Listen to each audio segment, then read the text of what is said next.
Assalamu alaikum warahmatullahi wabarakatuh. Welcome to DG Academy.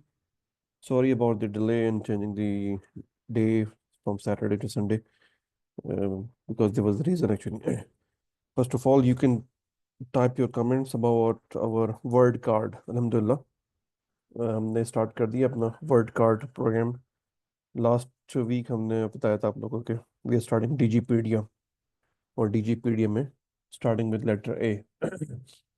DGpedia actually, it will be kind of very comprehensive encyclopedia of IT, information security, cyber security and telecom and all high tech. और हमने start किया है with cyber security. ये class actually हमने इसको divide नहीं किया English और उर्दू के अंदर. इसको मिक्स रखेंगे ताकि अगर कोई मुझे नज़र आया यहाँ पर यूरोप से या फिर साउथ अफ्रीकन कंट्री से तो मैं इसको इंग्लिश में स्विच कर दूंगा. लेकिन अभी तक फ़िलहाल अभी हम सारे पाकिस्तान इंडिया और ये एशियन कंट्री से ही हैं तो I think Urdu is mostly mix language is also acceptable. अगर कोई प्रॉब्लम हो तो आप मुझे कमेंट्स में लिख सकते हैं यहाँ पर. ठीक है. लास्ट वीक हमने डिस्कस किया था इंफ्रास्ट्रक्चर प्रोटोकॉल तो उसी को इंशाल्लाह कंटिन्यू करेंगे. थोड़ा सा रिकैप कर लेते हैं. इंफ्रास्ट्रक्चर जो है इसकी भी काफ़ी मिसअंडरस्टैंडिंग है यहाँ पर.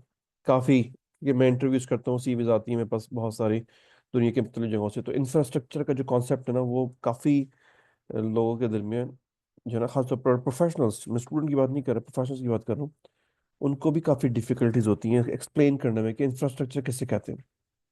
तो ये हमारा टॉपिक है आज. मोस्टली हम एसएमटीपी पे डिस्कस करेंगे और एसएनएमपी के ऊपर. एनटीपी डीएनएस आप लोग पहले पढ़ चुके हैं लेकिन मैं इंशाल्लाह ताला आज फोकस करूंगा इन दो प्रोडक्ट के ऊपर और टच बेस पे एनटीपी और डीएनएस को. ठीक है. तो इंफ्रास्ट्रक्चर को एक्सप्लेन करने के लिए ये ज़रूरी है कि इंफ्रास्ट्रक्चर के जो जब हम बोलते हैं इंफ्रास्ट्रक्चर तो आपके जहन में क्या क्या चीज़ें आती हैं वो हम डिफाइन कर लेते हैं यहाँ पर. और एक और चीज़ याद रखें कि ये इवॉल्व हुआ है इंफ्रास्ट्रक्चर. आज से 20 साल पहले इंफ्रास्ट्रक्चर अब बोले तो आप कहेंगे कि ठीक है राउटर्स एंड स्विचेस. उस समय लोड बैलेंसर्स का इतना बूम नहीं था तो राउटिंग एंड स्विचिंग कनेक्टिविटी को ही सब कुछ समझाता था. 20 साल पहले नहीं, आप 30 साल पहले समझ लें. तो इंफ्रास्ट्रक्चर का स्कोप बहुत लिमिटेड होता था. लेकिन जैसे जैसे इवॉल्व होता गया टेक्नोलॉजी आती गई और हमने देखा कि राउटिंग स्विचिंग से निकल के चीज़ें आई, फिर लोड बैलेंसिंग की बात आई क्योंकि फिर फॉल्ट टॉलरेंस और रिडंडेंसी की बात होना शुरू हुई थी. फिर लोड बैलेंसर आया. उसके बाद हमने देखा कि इन आईटी सिक्योरिटी से निकल के साइबर सिक्योरिटी की तरफ आए तो फिर और चैलेंजेस आना शुरू हुए. फिर हमने एंटी मालवेयर को देखा और एंटी वायरसेस तो था ऑलरेडी पुराने फेज 1 के अंदर. फिर चीज़ें इवॉल्व हुई साइबर सिक्योरिटी के अंदर भी तो वो आईटी सिक्योरिटी से निकल के साइबर सिक्योरिटी इंफॉर्मेशन सिक्योरिटी की तरफ आना शुरू हुआ. फिर हमने देखा कि एप्लीकेशंस एंड डेटा नेटवर्क की डिवीजन आई. पहले जो है एप्लीकेशंस होती थी लेकिन जो वर्ड था वो आईटी नेटवर्क को हम बोलते थे. आईटी नेटवर्क, आईटी नेटवर्क में उसमें सब कुछ शामिल था. उसके अंदर servers, operating systems, applications, data switches, router, सब उसको हम बोलते थे आईटी नेटवर्क, इंफॉर्मेशन टेक्नोलॉजी. लेकिन फिर हमने चीज़ों को डिवाइड करना शुरू करा. क्यों? Because of the ease of management, ease of manageability, ease of segregation. Why we need segregation? Because we can manage properly. जब भी आप उसको सेग्रीगेट करते हैं ना चीज़ों को तो उससे क्या होता है आप ज़्यादा आपके अंदर विजिबिलिटी मिलती है. आप टीम्स को जो है ना अलग कर सकते हैं, उनकी रोल्स एंड रिस्पॉन्सिबिलिटी डिफाइन कर सकते हैं. और उसके अलावा आप उसको सही तरीके से मैनेज कर सकते हैं फोकस होके. और उसी जो डिवीजन आपने की है उसके अंदर with in this particular component आप उसके अंदर फिर fault tolerance and load balancing, disaster recovery वगैरह, रिकवरी वगैरह भी आप ऐड कर सकते हैं. उस ये उसके सारे जो ना सामने बेनिफिट्स होते हैं जब आप चीज़ों को डिवाइड करते हैं. और डेफिनेटली बाय द टाइम उनकी जरूरत भी पड़ती रहती है. तो इंफ्रास्ट्रक्चर की हम जब बात करते हैं इस वक्त करंटली जब आपके पास मोबाइल ऐप्स भी हैं, आप साइबर सिक्योरिटी हैं, आप आईओटी के अंदर मौजूद हैं, आपके पास एआई मौजूद है, आपके पास डेटा सेंटर्स मौजूद हैं, आपके पास जो है router switches, firewalls, with in security आपके पास बहुत सारी अप्लाइंसेस मौजूद हैं. उसके अंदर फायरवॉल्स, ट्रेडिशनल फायरवॉल्स हैं, लेयर 7 फायरवॉल्स हैं, आईपीएस हैं, मालवेयर एनालिसिस हैं, थ्रेट इंटेलिजेंस है, जीरो डे प्रिवेंशन है. ये सारी चीज़ें आप इस वक्त मौजूद है. तो आपने क्या करा कि ठीक है इंफ्रास्ट्रक्चर को हम फिर डिवाइड कर देंगे ताकि अगेन टारगेट क्या है? Ease of manageability. Ease of manageability plus जब आप उसको डिवाइड करते हैं तो आप फिर उसके ऊपर फुल कंट्रोल करते हैं, उसकी मॉनिटरिंग आप अच्छे तरीके से कर सकते हैं, उसको मैनेज से कर सकते हैं, और उसके अंदर फॉल्ट टॉलरेंस प्रोवाइड कर सकते हैं। तो इंफ्रास्ट्रक्चर में सबसे पहले क्या आता है? Data network. Data network again, ये आपका ट्रेडिशनल, उसमें router, switches, load balancers, primarily ये तीन चीज़ें आती हैं। अब जिस तरह हमने कल कहा था, ये स्क्रीन आपको ज्वाइन करनी पड़ेगी, ये जो वाइट बोर्ड जो है ना, वाइट बोर्ड को ज्वाइन करें, then you can see it. White board join करें। डेटा नेटवर्क के अंदर आपके ट्रेडिशनल स्विचेस, उसमें भी तीन किस्म के, access switch, distribution switch and core switch. फिर आपके राउटर्स आए थे, उसमें भी राउटर्स के अंदर भी different layers of routing, internal router, external router, border gate, उसमें भी राउटिंग प्रोटोकॉल्स को हमने फिर डिवाइड किया कि ठीक है यार, ये जो है ये किस किस्म की राउटिंग है, ये स्टैटिक राउटिंग है, ये डायनामिक राउटिंग है। और ये फिर राउटिंग की तरफ निकल देंगे। और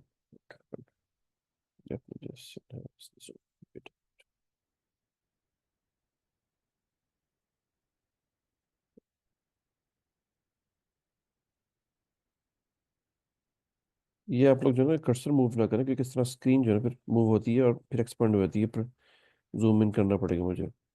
तो काइंडली स्क्रीन को आप अपने माउस को मूव ना करें स्क्रीन के ऊपर, जो व्हाइट बोर्ड में मैं लिख रहा हूँ उसको भी चेंज ना करें आप प्लीज।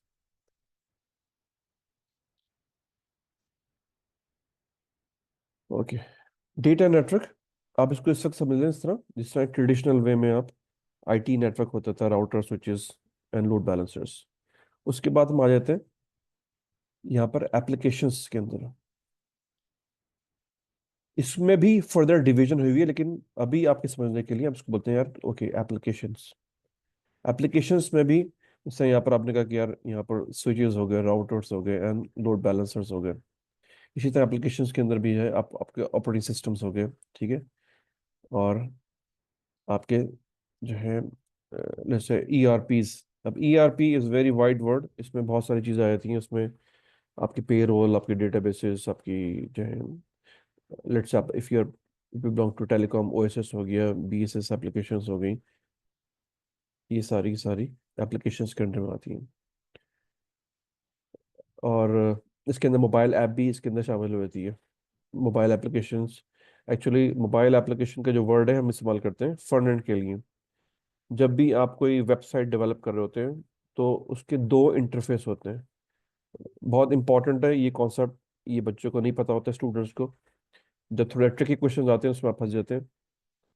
अगर कोई आपसे पूछे कि यार वेबसाइट एंड मोबाइल ऐप में क्या डिफरेंस है, मोबाइल ऐप का क्या फ़ायदा है, वेबसाइट का क्या फ़ायदा है, और इसका पूरा आप आर्किटेक्चर डिफाइन करें, तो आप किस तरह डिफाइन करेंगे? बहुत मिसकॉन्सेप्शन है इसके अंदर। आप बोले कि यार देखें, जो फ्रंट एंड होता है ना वो इस वक्त दो हैं। एक तो आप ब्राउज़र के ज़रिए मेरी जो एप्लीकेशन को एक्सेस करते हैं, या फिर मोबाइल एप्लीकेशन के ज़रिए मेरी एप्लीकेशन को एक्सेस करते हैं। ये दो इंटरफेसेस ही हैं।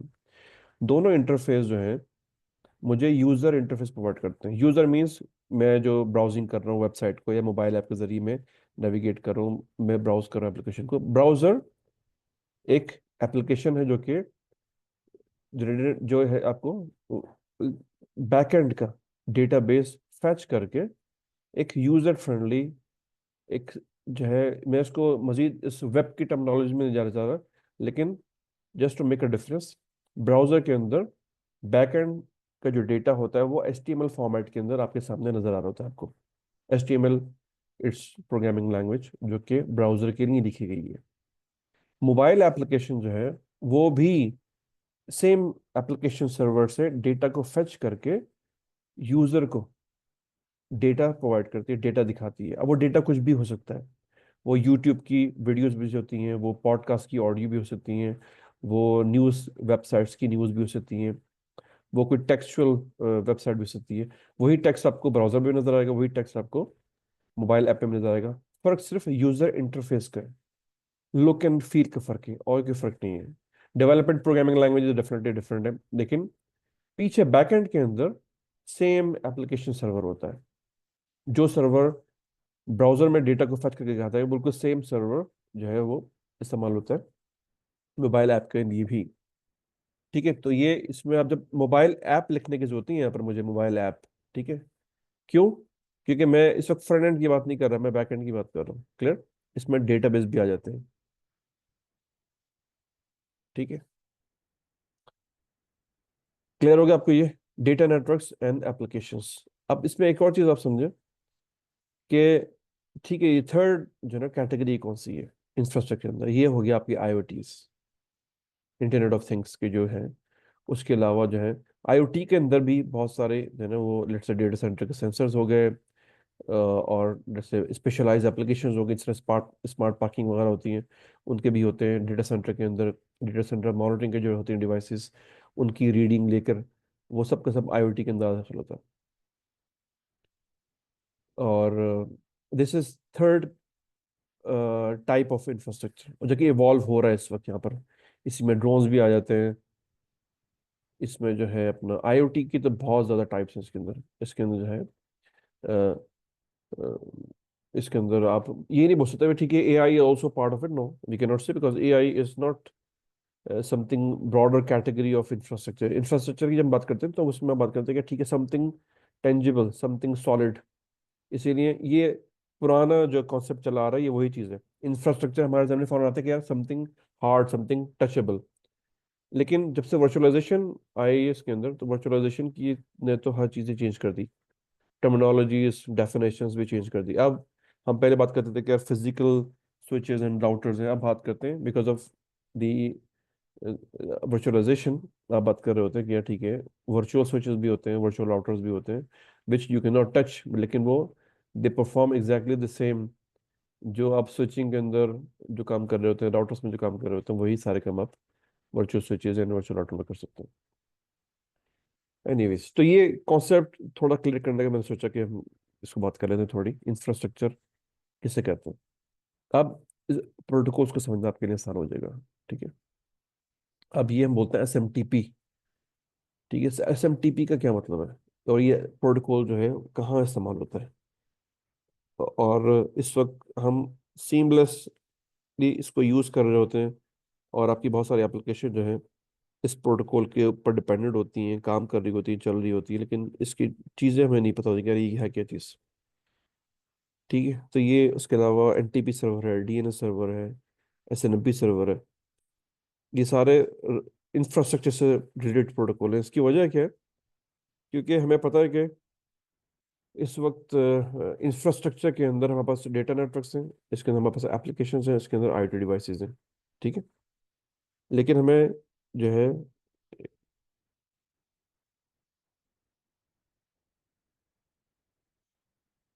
जी question, just let me see। जी अब्दुल मजीद साहब, ये आपको फॉलो करना पड़ेगा ना जो सक। किसी और को प्रॉब्लम भी हो रही है? जो हमने व्हाइट बोर्ड शेयर किया इसमें नहीं कोई प्रॉब्लम आ रही है आप लोगों को? किसी को अपने चैट रूम नंबर लिख सकते हैं प्लीज?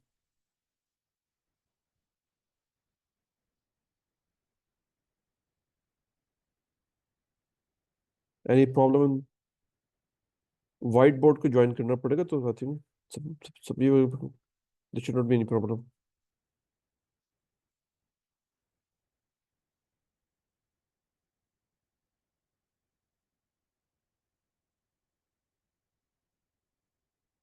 उसको आप ये तो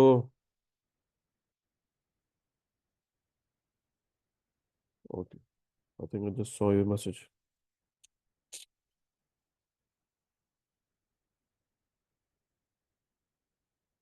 एसएमटीपी प्रोटोकॉल हमने, अगर आप लोग को याद हो, हमने तकरीबन पहले भी डिस्कस किया था काफी थॉरोली। हमने सर्वर भी डिफाइन किया था कि वो किस तरह ईमेल्स को एक्सचेंज करता है, ट्रांसफर करता है। तो लेकिन इस वक्त हम बात कर रहे हैं एसएमटीपी प्रोटोकॉल की। तो ये एसएमटीपी प्रोटोकॉल से क्या चीज़ है, ये सिंपल मेल ट्रांसफर प्रोटोकॉल। और ये प्रोटोकॉल इस्तेमाल होता है मैसेजिंग के लिए। लेट्स से आपका यहाँ पर एक एसएमटीपी सर्वर है। ठीक है, और ये कोई भी सर्वर हो सकता है, ये माइक्रोसॉफ्ट एक्सचेंज भी हो सकता है, ये जो है लेट्स से ओपन सोर्स कोई mail server, open open SMTP server भी है जो कि लाइनक्स बेस्ड सर्वर है। और there a long list of SMTP servers. लेकिन इसका प्राइमरी फंक्शन क्या है, वो है messaging, notifications. Notifications again this is email notifications. तो एसएमटीपी प्रोटोकॉल जो है वो SMTP application, it works on SMTP protocol, ठीक है। लेकिन ये इसका प्राइमरी फंक्शन क्या है, वो है ईमेल, ईमेल्स को ट्रांसफर करना between SMTP servers and from client to server. इसका यह है कि चीज सिंपल मेल ट्रांसफर प्रोटोकॉल, ये पोर्ट 25 पे काम करता है। और इसका फंक्शन क्या है, दो किस्म के फंक्शंस हैं। या तो it talks with another SMTP server between them, ठीक है, या फिर it talks to client. Client means maybe it's a computer, maybe is a mobile, maybe this is another server, this is between servers, to servers, ठीक है। ये जो application है, ये एप्लीकेशन की टाइप्स है। Microsoft exchange server, ये एक ऐसी एप्लीकेशन है जो कि एसएमटीपी को इस्तेमाल करते हुए अपने मैसेजेस को ट्रांसफर करती है एक जगह से दूसरी जगह। ये जो है क्लाइंट, ये भी इस सर्वर से कम्युनिकेट करेंगे लेकिन डिफरेंट प्रोटोकॉल, इसके होते हैं POP3 servers. This is an active sync which is Microsoft proprietary protocol. लेकिन ओपन सोर्स हो तो आप POP3 प्रोटोकॉल इस्तेमाल करते हैं, क्यों? क्योंकि ये प्रोटोकॉल इस्तेमाल होता है फ्रॉम क्लाइंट टू सर्वर। अच्छा, ये इसका मतलब क्या हुआ कि जब भी हम सर्वर की बात करते हैं ना, देखिए इंफ्रास्ट्रक्चर को और से देखिए। इंफ्रास्ट्रक्चर मीन्स वो डिवाइसेस, वो एप्लीकेशंस जो कि सर्वर, जो कि आपके डेटा सेंटर के अंदर होस्ट हुई हुई हैं, डेटा सेंटर के अंदर लगी हुई हैं, जो कि क्लाइंट। अब क्लाइंट कौन से हो सकते हैं? आपके इंटरनल यूजर्स हो सकते हैं, पब्लिक यूजर्स हो सकते हैं, आपकी सब्सिडरीज हो सकती हैं, आपकी जो है लेट्स से आपकी जो सिस्टर कंपनीज है वो हो सकती हैं, आपके वर्क फ्रॉम होम यूजर्स होते हैं, there accessing system from outside from home, but they are internal user. तो इंफ्रास्ट्रक्चर एप्लीकेशन हमारे सामने क्या आना चाहिए? वो एप्लीकेशन जो कि क्लाइंट को सर्व कर रही होती है। Client means any client, internal employees, customers, your partners, public users, ये सारे के सारे क्लाइंट होते हैं। किसको एक्सेस कर रहे होते हैं? सर्वर्स को एक्सेस कर रहे होते हैं। सर्वर क्या है? It is part of the application. Application क्या है? It is part of the infrastructure, ठीक है। कोई आपसे पूछे ये सवाल तो आप उसको प्लीज इसी तरीके से एक्सप्लेन करें कि infrastructure actually it is an umbrella where we manage our data networks, our applications, our IoT infrastructure। इसको मजीद एक्सप्लेन करें ना तो इसमें आप साइबर सिक्योरिटी भी ऐड कर सकते हैं। लेकिन इसकी क्योंकि साइबर सिक्योरिटी खुद इतना इन्वॉल्व हो चुका है तो हम बोलते हैं cyber security infrastructure it self. Cyber security को भी आप फर्दर एक्सप्लेन कर सकते हैं कि cyber security has its own infrastructure.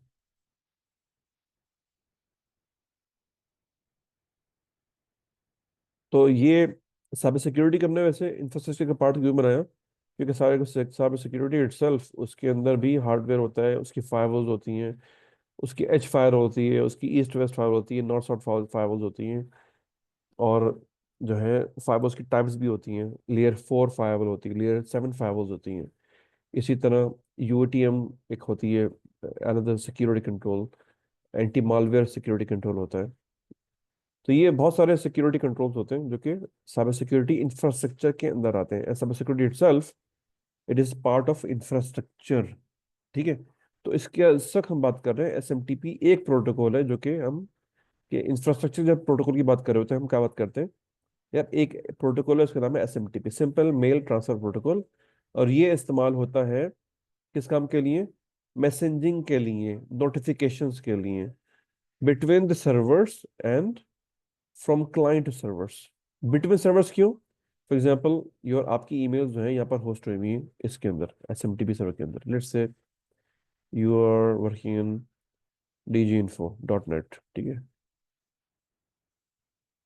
dginfo.net। तो आपको पता ही है आपकी ईमेल एड्रेस क्या होगी, abc@dginfo.net। और आप जो है another SMTP server which is, let's say, google.com. ये google.com का भी एक SMTP सर्वर है। ठीक है। तो dginfo.net जब ईमेल करेगा, एक रेसिपिएंट होगा उसका, लेट्स से salim@dginfo.net, तो वो जब ईमेल करेगा लेट्स से abdulmajid@gmail.com को, तो ये ईमेल जाएगी from client to the server. ठीक है। और सर्वर, एसएमटीपी सर्वर जो है, जब देखेगा क्या, ठीक है, ये एक्चुअली ये ईमेल है फॉर एक्सटर्नल यूजर। ठीक है। लेट्स से salim@dginfo ने ईमेल की, तो वो जाएगी कहाँ पर, डीजी इन्फो के एसएमटीपी सर्वर के ऊपर। और एसएमटीपी सर्वर डीजी इन्फो को देखेगा, ठीक है, दिस इज फॉर google.com, तो ये क्या करेगा, from SMTP to SMTP server, क्या करेगा, उसको फॉरवर्ड कर देगा। तो it will be between two SMTP servers on protocol 25। POP3 active sync communication होगी from client to server, from server to server, it's port 25। अभी हम POP3 को डिस्कस नहीं कर रहे हैं, इसलिए हम उसको नहीं देखेंगे किस प्रोटोकॉल पर, किस पोर्ट पर काम करती है। अभी हम देख रहे हैं एसएमटीपी। तो एसएमटीपी सर्वर को फेच कर सकता है क्लाइंट, फेच कर सकता है SMTP, another SMTP server on port 25, SMTP to SMTP port number 25। अब ये रिसीव होगी google.com के उसके ऊपर, और अब्दुल मजीद साहब जो है, with Abdul Majeed eight google.com, तो ही will receive the email. This is how it works. अब आप बोले कि ठीक है, ये तो समझ में आ गया एसएमटीपी सर्वर किस तरह काम करती है। अब लेट्स से, इसका मतलब है कि ये जो है इसकी डिप्लॉयमेंट के क्या क्या सिनारियोज होंगे, किस तरह ये डिप्लॉय होगा, और उसकी फर्दर अगर हम उसको प्रैक्टिकल इंप्लीमेंट करना चाहते तो किस तरह करेंगे। जैसे मैंने आपको एग्जाम्पल दी, इसकी एग्जाम्पल क्या, एसएमटीपी सर्वर की, Microsoft exchange, open SMTP server, और बहुत सारे हैं थर्ड पार्टी जो कि आप इस्तेमाल कर सकते हैं दो काम के लिए, messaging and notifications. Notification itself is messaging, type of the messaging. तो प्राइमरली ये मैसेजिंग के लिए इस्तेमाल करते हैं। मैसेजिंग को हम क्या बोलते हैं, हम उसको बोलते हैं ईमेल्स, आवर ईमेल। ठीक है। This is the core part of your SMTP server. और ये एक इंफ्रास्ट्रक्चर का प्रोटोकॉल है, पोर्ट 25 में काम करता है। इसका मतलब है कि मुझे अपना एसएमटीपी सर्वर को एक्सपोज करना पड़ेगा। ठीक है। For external users. वो किस तरह एक्सपोज करूंगा मैं, उसके लिए definitely I have to place firewall. ठीक है। तो उसमें फिर दो चीजें आएंगी, एक तो फायरवॉल आ गया बीच में, उसमें क्या आ जाएगा, एक फायरवॉल बीच में आ जाएगा, और डीएनएस का रोल आपके सामने आ जाएगा फिर, डीएनएस सर्वर। मैं इसको, let me open another white board, लेकिन प्लीज कंफ्यूज नहीं होगा, अब आपको एक और वाइट बोर्ड में जाना पड़ेगा। ठीक है। पेज नंबर 2 में आप जाएं। आप सारे जितने भी हैं, पेज नंबर 2 को ज्वाइन कर लें प्लीज।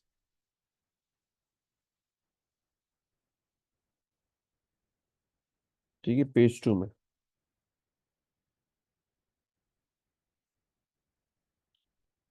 पेज 2 में आपको अब नजर आना चाहिए डीएनएस सर्वर। ठीक है, नजर आ रहा है डीएनएस सर्वर, प्लीज कमेंट्स में लिख दें।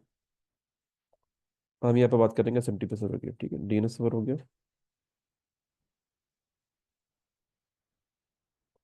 एसएमटीपी सर्वर हो गया, और यहाँ पर आपकी एक फायरवॉल आ गई। ठीक है। And this is the internet.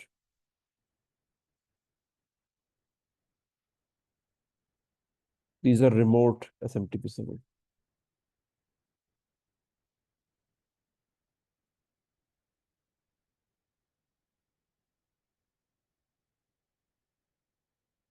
This is public DNS server by the way, it's not in your internal server, public DNS server.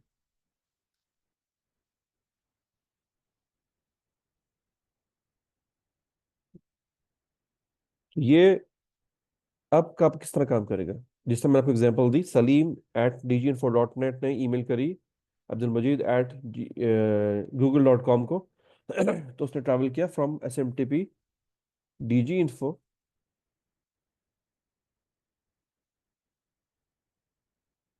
To Google, Gmail. ठीक है। वो किस तरह करेगा ट्रैवल? यहाँ पर फायरवॉल आया, आपने फायरवॉल में क्या करना पड़ेगा? Port TCP port 25। ठीक है। अलाउ इनबाउंड एंड आउटबाउंड दोनों को आपको ओपन करना पड़ेगा। इनबाउंड का मतलब क्या होता है? ईमेल्स आ रही हैं यहाँ पर, emails are travelling from outside to inside, क्योंकि जीमेल भी तो आपको ईमेल करेगा ना वापस में। ठीक है। तो ये जो डायरेक्शन है, दिस इज कॉल्ड इनबाउंड।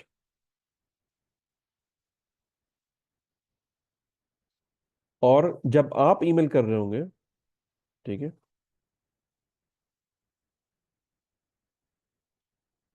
तो ये क्या हो जाएगा? आउटबाउंड हो जाएगा। आपकी ईमेल भी जानी कहाँ से?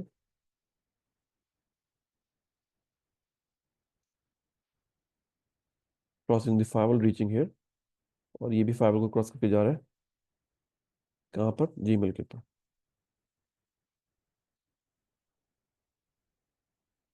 ये क्या हो गया? आउटबाउंड हो गया।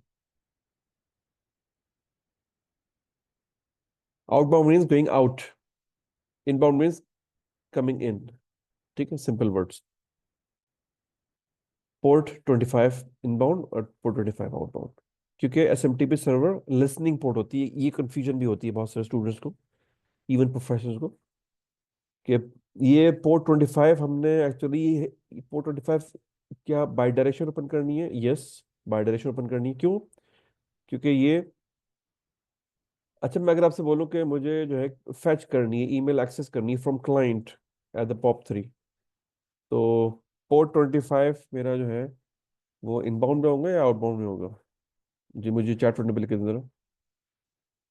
अगर मुझे अपने मोबाइल से, जो कि मोबाइल में कोई क्लाइंट में इस्तेमाल कर रहा हूँ, फॉर एग्जांपल कोई भी क्लाउंट क्लाइंट, इस तरह ये आपका आउटलुक हो गया, मोबाइल ऐप आउटलुक, उससे मैं अपनी ईमेल एक्सेस कर रहा हूँ, जो कि जीमेल इसके ऊपर है, डीजी इन्फो के सेमटिव सर्वर के ऊपर है। ठीक है। और आउटलुक यूज कर रहा है एक्टिव सिंक। ठीक है। या कोई भी मैं थर्ड पार्टी यूज कर रहा हूँ, क्लाइंट वो POP3 को इस्तेमाल कर रहा है। तो एस सर्वर जो है वो इनबाउंड होगा या आउटबाउंड होगा?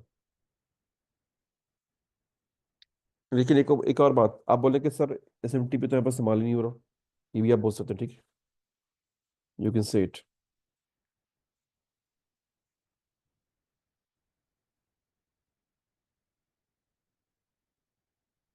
अभी मैंने आप लोग को बताया कि जब SMTP टू SMTP होगा, बिटवीन टू SMTP सर्वर्स, यानी कि दो मेल सर्वर, दो ईमेल सर्वर्स अगर होंगे, डीजी इन्फो का SMTP सर्वर वो ईमेल कर रहा होगा जीमेल को, तो वो SMTP इस्तेमाल करेगा प्रोटोकॉल इनबाउंड एंड आउटबाउंड दोनों के लिए, क्योंकि उसको ईमेल भी करनी है बाहर और ईमेल रिसीव भी करनी है। ठीक है। तो लिसनिंग साइड कौन सी होगी? SMTP सर्वर जो है ना डीजी इन्फो का, ये यहाँ पर जो काम कर रहा है वो पोर्ट 25, यहाँ पर भी लिसनिंग हो रही है और यहाँ पर भी हो रही है। ठीक है। टीसीपी 25 हियर और DG info server and also TCP और जीमेल सर्वर के ऊपर। लिसनिंग किससे कहते हैं? ये जो सॉकेट्स होते हैं ना, सॉकेट जहाँ पर सर्वर वेट करता है इनकमिंग ट्रैफिक की। ठीक है। तो वो ये एक्चुअली पोर्ट नंबर जो होते हैं टीसीपी और यूडीपी, ये हम इस पर डप्पा नहीं आएंगे अभी, लेकिन टीसीपी SMTP सर्वर जो है वो TCP 25 के ऊपर लिसनिंग कर रहा था। Listening means it is expecting traffic on 25। तो ये प्रोटोकॉल एक्चुअली क्या होता है? These are predefined standards to communicate between the entities. तो ये पोर्ट 25 सेंडर को भी पता है, रिसीवर को पता है कि यार this is the standard protocol to use, तो दे कैन अंडरस्टैंड। सर्वर के ऊपर POP3 सर्वर भी चल रहा होता है। ठीक है। और भी वेब सर्वर भी चल रहा होता है, तो वो डिफरेंट पोर्ट्स होते हैं। तो ये आप ये बात समझाएं कि ईमेल्स सिर्फ और सिर्फ 25 पर ही रिसीव होंगी, वो पोर्ट 80 पर रिसीव नहीं होंगी, पोर्ट नंबर 443 पर इस्तेमाल ये रिसीव नहीं होंगी, पोर्ट नंबर 110 पर रिसीव नहीं होंगी, वो 25 पे ही रिसीव होगी। लेकिन यहाँ पर कॉन्सेप्ट समझने की कोशिश करें। जब मैं क्लाइंट से अपने ईमेल सर्वर को एक्सेस करता हूँ, तो मैं एक्चुअली अपनी ईमेल फेच कर रहा होता हूँ। फेच मीन्स जिस तरह HTML प्रोटोकॉल काम करता है ना, कि आपने ब्राउजर से एक्सेस किया, सर्वर के ऊपर। ठीक है, तो यहाँ पर ब्राउजर जो सोर्स है इट इज डायनामिक। ठीक है, और जो क्लाइंट है, जो जो सोर्स है ना, जो कि जिसने रिक्वेस्ट करी कि I need to check my email, तो वो तो डायनेमिक पोर्ट इस्तेमाल कर रहा होता है। लेकिन जो सर्वर जो लिसनिंग साइड पर है वो फिक्स पोर्ट इस्तेमाल कर रहा होता है, इस तरह पोर्ट 25। अच्छा, ये बताइए कि पोर्ट 25 जो है वो क्लाइंट सर्वर में इस्तेमाल हो सकती है? लिखिए बताइए मुझे टेक्स्ट विंडो के अंदर।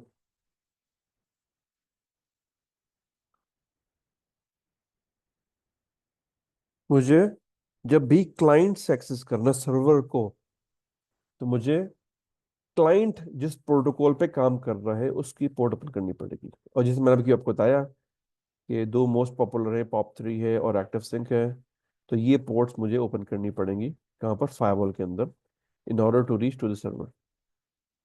और ये पोर्ट्स डी जो आपका SMTP सर्वर होता है वो भी इन प्रोटोकॉल्स को देख रहा होता है, सुन रहा होता है इसके ऊपर। आपने अगर याद हो, जो बैच 2 के जो स्टूडेंट्स हैं उसमें हमने जो DGNSOS की जो क्लास चल रही थी उसमें हमने SMTP सर्वर इंस्टॉल किया था, और उसमें हमने POP3 भी इंस्टॉल किया था, और SMTP सर्वर भी काम कर रहा था उसके ऊपर, ये थे। तो उसके अंदर हमने जब वो स्टेट चेक किया था ना कि कौन कौन सी पोर्ट्स काम कर रही हैं उसके ऊपर, तो उसमें हमें पता चला था कि ठीक है, ये दोनों पोर्ट्स सर्वर पे काम कर रही थी, 24 भी काम कर रही थी, 110 भी काम कर रही थी। अच्छा, आप में से किसी ने ये नहीं पूछा कि यार SMTP सर्वर तो है ये इस नॉर्मल सर्वर जो कि हम इस्तेमाल करते हैं, लेकिन अगर आप उसको प्रोटेक्ट करना चाहें, सिक्योर करना चाहें, जो कि SMTP सर्वर है, तो वो उसकी पोर्ट क्या होती है, वो किस तरह काम करती है? तो उसकी पोर्ट होती है 587। Port 25 is not encrypted. आप जो SMTP पोर्ट नंबर 25 जो होते हैं वो इनक्रिप्टेड नहीं होता। It is used for messaging server in clear text. ठीक है, लेकिन आप बोले कि नहीं यार मुझे हाई प्रोटेक्शन चाहिए, मुझे चाहिए कि पीछे को मेरी इमेज स्निफ ना कर रहा हूँ, तो आपको क्या करना पड़ेगा, SMTP जो है ना उसकी सर्विसेज को इंस्टॉल करना पड़ेगा अपने सर्वर के ऊपर। और उसकी पोर्ट होती है 587, और उसके जरिए काम कर रही है। तो इसकी एग्जांपल आप इस तरह समझ लें, जिस तरह वेबसाइट होती है आपकी HTTP, जो कि पोर्ट 80 पे काम कर रही होती है, TCP 80, उसके ऊपर अगर उस वेबसाइट पे कोई यूजर नेम पासवर्ड का पेज है और आप उसको HTTP का पे चला रहे हैं, तो कोई भी उसके ट्रैफिक को स्निफ करेगा तो उसको यूजर नेम पासवर्ड बिल्कुल क्लियर टेक्स्ट में मिल जाएगा, क्योंकि वो टेक्स्ट उस ट्रैफिक को इनक्रिप्ट नहीं करता। लेकिन आप बोले कि नहीं यार ये तो मेरी बैंक की वेबसाइट है और मेरे यूजर नेम पासवर्ड किसी ऊपर चल गया तो वो तो मेरी बैंक अकाउंट खाली कर देगा। तो फिर आप क्या करते हैं, उसके ऊपर SSL सर्टिफिकेट इंस्टॉल करते हैं अपने वेब सर्वर के ऊपर। तो वो क्या करता है, पोर्ट 443 पर लिसनिंग शुरू करता है। 443 क्या होती है? वो इनक्रिप्टेड ट्रैफिक के लिए होती है, वो आपको एडिशनल सिक्योरिटी प्रोवाइड करती है।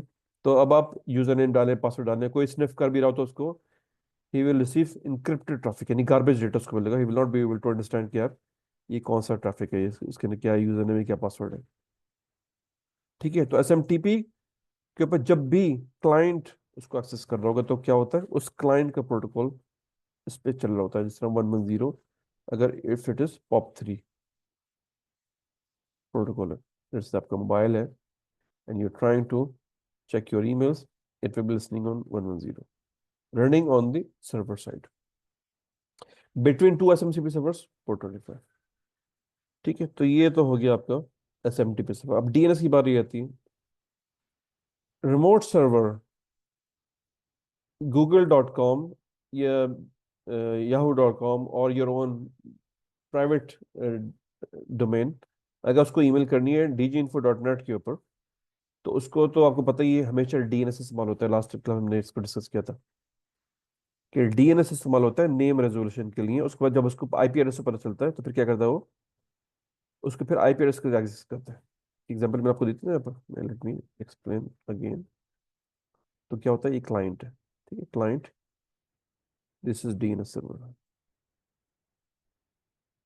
फर्स्ट रिक्वेस्ट DNS क्वेरी किस काम के लिए, कि यार dginfo.net का IP एड्रेस बताइए मुझे क्या है। ठीक है, DNS का रिप्लाई करेगा उसको, एक IP एड्रेस रिप्लाई करेगा, फॉर एग्जाम्पल 87.100.1.70। लेट्स से, ठीक है। फिर क्या करेगा क्लाइंट जो है, it will not talk to DNS server, it will talk to the dginfo.net, dginfo, let's say, .net on IP address 87.100.1.70, ठीक है। Okay, we are ending now. Maybe just give me 5 more minutes, inshallah. The 5 more minutes, I will close it. तो ये regular जो DNS की query होती है, client जो है वो डीएनएस क्वेरी करता है कि यार इसका मुझे आईपी एड्रेस दें। डीएनएस सर्वर क्या करता है, रिप्लाई करता है उसको आईपी एड्रेस, और फिर जो क्लाइंट होता है कम्युनिकेट करता है सर्वर से डायरेक्टली। इसी तरह जब कोई एसएमटीपी सर्वर ईमेल कर रहा होता है, ठीक है, तो क्या करता है वो एमएक्स रिकॉर्ड करता है। ये जो रेगुलर होती है रिक्वेस्ट, ये होती है ए रिकॉर्ड की होती है। कोई भी वेबसाइट को आप किसी किसी वेबसाइट को एक्सेस करेंगे तो क्या होगा, ए रिकॉर्ड डीएनएस सर्वर से रिप्लाई करता है, ए रिकॉर्ड, ठीक है। लेकिन ये होता है वेबसाइट्स के लिए, वेबसाइट्स और any other application, mobile app और वट। लेकिन एसएमटीपी के लिए क्या होता है, वो होता है एमएक्स रिकॉर्ड। एमएक्स रिकॉर्ड किसके लिए होता है, एसएमटीपी के लिए। इसके भी जिस तरह ए रिकॉर्ड के आप मैनेज करते हैं, उसकी प्रायोरिटीज होती हैं, उसका वेट होता है, इसी तरह एमएक्स रिकॉर्ड की भी होता है। MX record 1 2 3 what ever. तो एमएक्स रिकॉर्ड कहाँ होता है, डीएनएस सर्वर के अंदर आप क्रिएट करते हैं। और ये एमएक्स रिकॉर्ड किसके लिए इस्तेमाल होता है, वो एसएमटीपी सर्वर के लिए इस्तेमाल होता है। तो ये यहाँ पर डीएनएस सर्वर का यहाँ पर काम है, यहाँ पर एमएक्स रिकॉर्ड बनेगा। जीमेल हमेशा पूछेगी कि यार what is the MX record of S M dginfo.net, ठीक है। डीएनएस उसको रिप्लाई करेगा, ठीक है, this is the IP address 87.100.1.70। फिर SMTP remote SMTP will talk to dginfo SMTP server directly, this is one, this is two, and then across the firewall it will talk and send the emails to dginfo.net. This is how we send and receive the emails. इसी तरह DG info जब email करेगा Google को, Gmail को, तो do it will do the same thing, it will talk to the public DNS, यार what is the MX record of gmail.com। और फिर पब्लिक डीएनएस सर्वर को रिस्पॉन्ड करेगा डीजी इन्फो के ईमेल सर्वर को, और फिर डीजी इन्फो का एसएमटीपी सर्वर जो है जीमेल को डायरेक्टली अप्रोच करेगा। अगेन आउटबाउंड, इनबाउंड 25, आउटबाउंड 25, लेकिन किस आईपी एड्रेस के ऊपर, वो आईपी एड्रेस के ऊपर जो कि एमएक्स रिकॉर्ड के जरिए आपको मिला, ठीक है। चले आज के लिए इतना ही, बिकॉज आई थिंक जोहर प्रे भी हो गया यहाँ पर। तो लेट मी, आज मैं आपको देखूंगा सिर्फ 2 3 मिनट सिर्फ क्वेश्चन आंसर के लिए, मैं आपको अलाउ कर रहा हूँ। जी कोई क्वेश्चन है तो आप इस वक्त अपने आप को अनम्यूट करके आप क्वेश्चन पूछ सकते हैं, तो क्विकली। या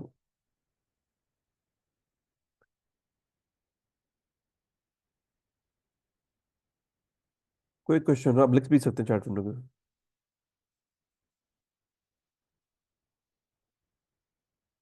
अच्छा, अभी हमने आपके व्हाट्सएप ग्रुप के ऊपर जो लेटर ए से स्टार्ट किया, एक्सेस मैनेजमेंट, वो कैसा लगा आप लोगों को?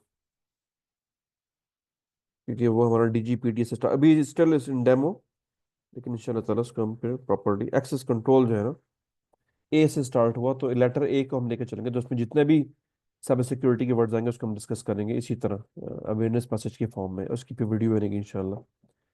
तो इसको अब अभी बता सकते अभी बता दें, वरना फिर आप ग्रुप के ऊपर भी अपने इंप्रेशन डाल सकते हैं उसकी। ठीक है जनाब, अगर कोई क्वेश्चन नहीं है तो वी आर डन टुडे, इंशाल्लाह ताला फिर नेक्स्ट वीक सैटरडे से ही इसको रिज्यूम करेंगे इंशाल्लाह।